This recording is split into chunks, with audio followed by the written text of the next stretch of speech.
Now let us discuss the third simple example on use of permissible stress or allowable stress to calculate the dimensions of component. Now consider this example. Design the shaft which is subjected to torsional moment, that is torque. So this torsional moment is called as torque of magnitude 1000 Newton mm. The shaft is made up of steel. Assume permissible shear stress of 80 Newton per mm square. So this is the shaft having diameter d and which is subjected to torque of 1000 Newton mm. So now in this case the shaft is subjected to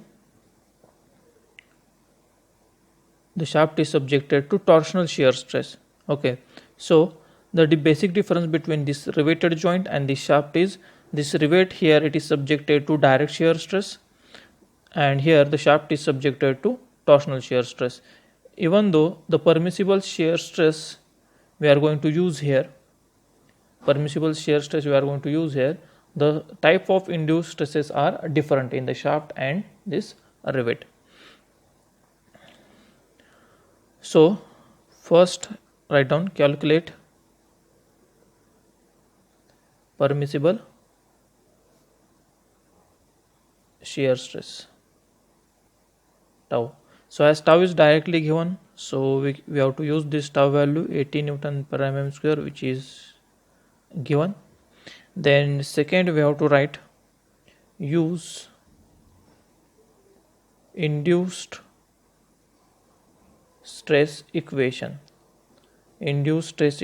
for shaft.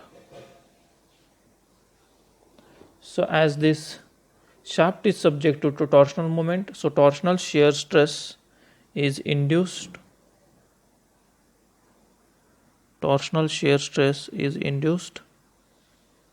And torsional shear stress we know that it is given by equation mt upon j into r, where this mt is nothing but the torque or torsional moment which is given 1000 Newton mm, j is pi by 32 d raised to 4 and r is d by 2. So just we have to write this j again here, pi by 32 d raised to 4 and r is d by 2. So cancelling one d. Now we have to put the value of permissible shear stress as 80 which is given, then put the value of this torque that is 1000 Newton mm, then here it is pi by 32 d cube into 1/2.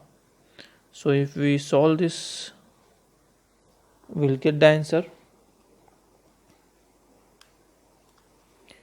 as 63.66 mm.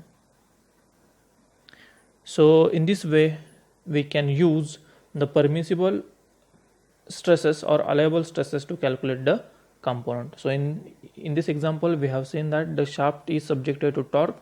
So as it is subjected to torque, it is rotating, so the torsional shear stress is induced in the shaft. So we have used here equation tau is equal to mt upon j into r. But here the rivet was subjected to direct shear stress, so we have used here equation tau is equal to pi upon pi by 4 d square. So we have to understand the difference between these two examples.